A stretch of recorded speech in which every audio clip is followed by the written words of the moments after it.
Hello, everyone.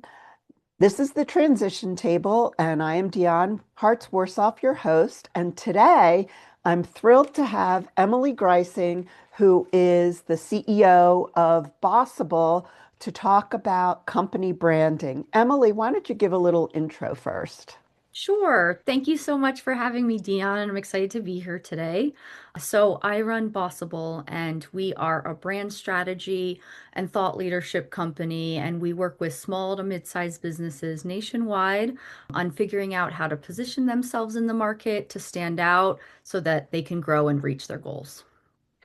That's perfect. And one of the things I think that a lot of business owners don't think about when they're looking to build a business that can run without them or what differentiates them, which makes that business more valuable, is their branding.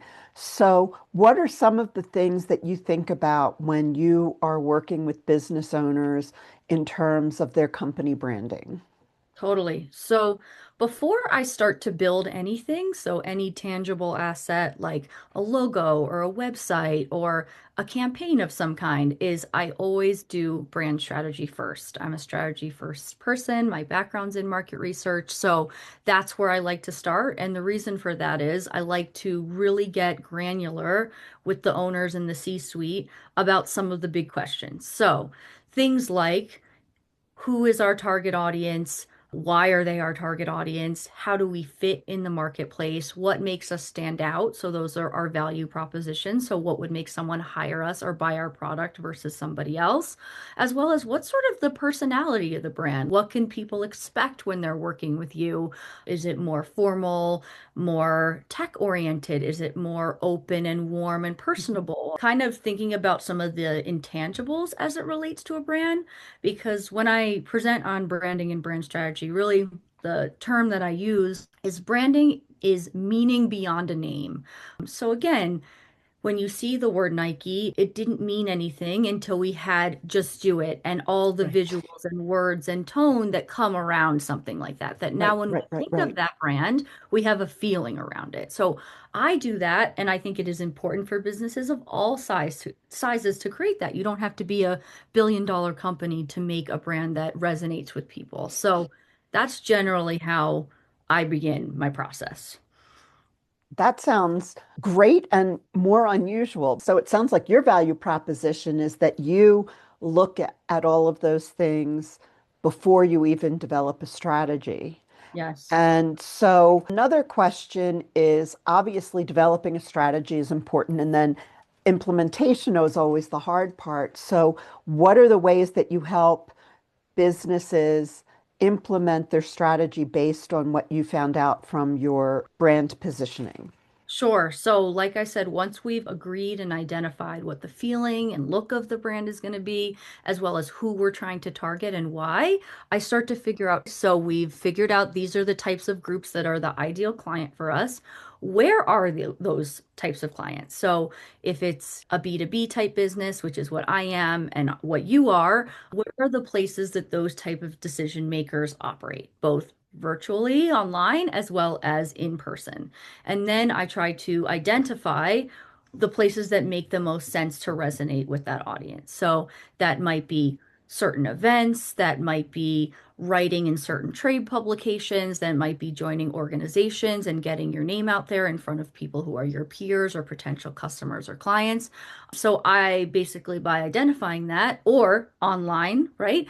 A certain customer might be in one channel and really not might not be focusing in another. So especially for a small to mid-sized business that doesn't have the dollars and the budget behind that some of these big machines do to kind of be everywhere all the Right. time, is to really think thoughtfully about what are the right places to promote what you do and why you do it and why you're helpful, so that you're in the places that you're most likely to attract the type of person or customer that you're looking for.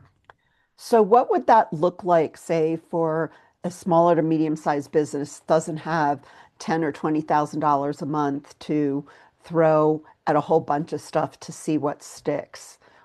What if it's B2B versus consumer? How do you make a determination as to which of those channels make the most sense?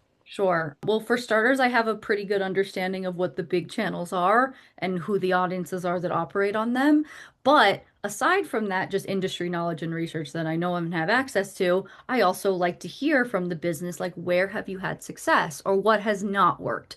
So, as much as I can access existing data or analytics from Mhm. any efforts that they've already put out, that can be very illuminating because it's not, that's why I really like to dig deep with a specific brand with their workshops and strategy, is because just because you're in a specific industry, you might think, let me give you an example. So, an HVAC company. So, there's the local HVAC company that, we would call up if we have an issue in our house. But on the flip side, I know of another HVAC company that only serves large data centers like the Amazons of the world. Right, So they right. have a very, very different customer and a very different pipeline, even though they're in the same industry. So often I like to see what has already worked, and I will assess that. They might have feelings on what worked, but I try to actually look at the data to tell a story for a specific channel and see, oh, okay, well, even though typically your industry might not be in this place, this actually might be a really good avenue or channel for you because this is where your customer is, or there's not a lot of competition here, or X, Y, or Z. So there's various factors that I use from industry knowledge to their own data and experience to inform what I suggest where they invest those dollars going forward. Interesting. Now, you also talked a little bit about the business owner. And I'm curious because one of the things that we teach is that as you're growing your business, we want the business to be less reliant on the owner. Now, I want to preface that with obviously the owner generally has the depth of knowledge, and hopefully they're going to be working with their team to help them get that depth of knowledge so that the business isn't completely reliant on them. But Mhm. how do you split that apart? How do Mhm. you, because I know you do a lot of personal thought leadership as well. How do you ensure that the business branding is still separate from the personal branding of the owner, even if they have a lot to give? Sure. And I talk about this a lot. So, the brand positioning of an organization, a company, or a business is related to, yet separate from the personal brand of the owner or members of, say, the C-suite or the sales team or whoever it happens to be. They are related and they often can fuel one another. So, it's very powerful when owners or leaders are out there sharing their knowledge, and it does can help fuel the business. But I always make it very clear, and even had to work on this myself in my own business, even though it's very personal to me. Bossible is a separate entity, and I have to think about what is best for the business versus what is best for Emily and my long-term goals. Right now, they are very intertwined, but eventually, like you said, I might not always want them to be that way. So I have to ensure that one, I nurture with people like you and people who are experts like you, who are the team that I can build and foster that culture around that can be perpetuated both through my skill sets and through sales that are not just dependent on me.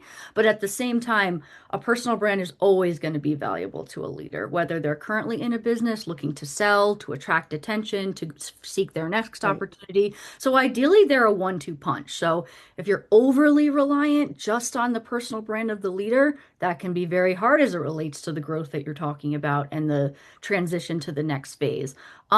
But it can also be very, very powerful if the brand is churning and doing a lot of different activities that stand on its own from the owner as Right. well.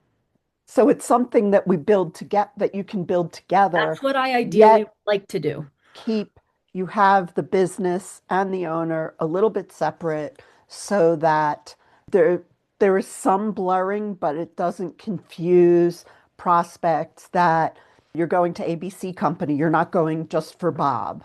Because Yes, that's one of the biggest things that we have seen when we sell businesses, because we also have the trans world, the business brokerage, is if a business is too reliant on the owner, that actually has a negative impact on the value. sure, of course. And I think it's difficult because as business owners, we pour our heart and soul into these things. They're like another Absolutely. child. So it also takes the business owner, and I've again been learning this myself through the Goldman Sachs program that we have both been in, that Right. it's an Yay, important. Goldman Sachs 10,000 small business. Yes. To create that infrastructure, that's critical. And that one, I can't do everything. I should not be doing everything. And if I want the business to be an independent entity that has growth potential, then I need to invest in those resources, whether they're human or otherwise, to be able to absorb a lot of what I do. That's to ensure the longevity of the business. So they are separate, but I think also equally important in terms of brand strategy as and having a brand for the business as well as for leadership as well. That is a great point. And so I just want to ask you now, do you have any last thoughts, ideas, anything that you think would be useful for our audience?